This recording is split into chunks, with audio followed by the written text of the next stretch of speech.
Hello guys, আসসালামু আলাইকুম। আমরা আছি হযরত শাহ আমানত আন্তর্জাতিক বিমানবন্দরে, যেটা চট্টগ্রামের প্রধান বিমানবন্দর এবং বাংলাদেশের দ্বিতীয় বৃহত্তম বিমানবন্দর এটি। তো দেশ স্বাধীন হওয়ার পরে এই প্রথম আমরা দেশের বাইরে ঘুরতে যাচ্ছি। তো পুরা পাল্টে গিয়েছে বিমানবন্দরের চিত্র। যেমন আগে এই ভিড়টা ছিল কিন্তু এয়ারপোর্টের ভিতরে, বাট এখন এয়ারপোর্টের অনেকটা দূর থেকে এত পরিমাণ গার্ড দেওয়া আছে আর্মির, এই জন্যে সবাই বাইরে যাক। আমি আসলে আর্মির জন্য ওই জায়গাটা ভিডিও করতে পারিনি।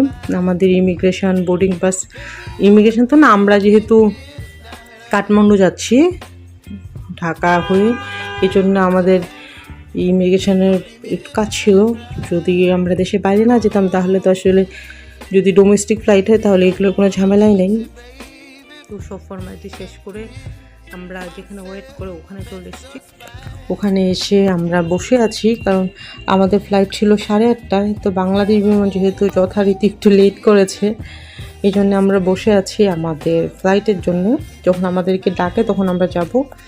তো আমাদের চট্টগ্রাম থেকে কাঠমান্ডু পর্যন্ত ফ্লাইটের ভাড়া নিয়েছিল 3 জনের 1,50,000 টাকা। তবে ঠিক 50,000 না, যেমন 1,49,558 টাকা।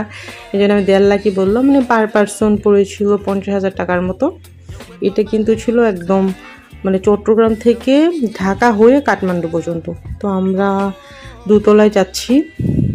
যদি ইন্টারনাল ফ্লাইটগুলো হয়, মানে ডোমেস্টিক ফ্লাইটগুলো হয়, তখন হয় কি যে ভিতর নিচের দিকে একটা গেট আছে, ওইটা দিয়ে যাওয়া যায়। তো আমরা যেহেতু দেশের বাইরে যাব, একটু বড় প্লেন এটা, এই জন্যে আমরা দোতলা দিয়ে যাচ্ছি। তো এতক্ষণ আমরা এটা নিচের ফ্লোরটাতে বসেছিলাম, এখন উপর দিয়ে আমরা সামনের দিকে এগোচ্ছি। আসলে সামনে গার্ড ছিল, ওই জন্য আমি ক্যামেরাটা অফ করে দিয়েছিলাম। এইতে দেখুন, এটা হচ্ছে শাহ আমানত আন্তর্জাতিক বিমানবন্দরের রানওয়ে। গ্লাস দিয়ে একটুখানি দেখা যাচ্ছিল। আমরা এখন বিমান বাংলাদেশের প্লেনে উঠব। প্লেনে উঠে যাব ঢাকা পর্যন্ত। এই ভিডিওটা আমার ঢাকা পর্যন্তই। তো ওখান থেকে আমি আবার নতুন করে ভিডিও করে দেখাবো আপনাদেরকে। আমি চেষ্টা করব আমার বাংলাদেশ থেকে নেপাল ঘোরাঘুরি এবং বাংলাদেশে ব্যাক করা পর্যন্ত সবগুলো মুহূর্ত। তো আমাদের সাথেই থাকুন আর দেখতে থাকুন আমাদের জার্নি সব কিছু। তো আমি যাচ্ছি আস্তে আস্তে সামনের দিকে। তো আমরা আমাদের টিকিটগুলো সব হাতে নিয়ে নিয়েছি, কারণ প্লেনে ওঠার সময় ফাইনালি একবার চেক করবে। এই জন্যে রুনি, জাহিদ, তাসিন সবার টিকিটটা যার যার হাতে। সামনে হচ্ছে প্লেন,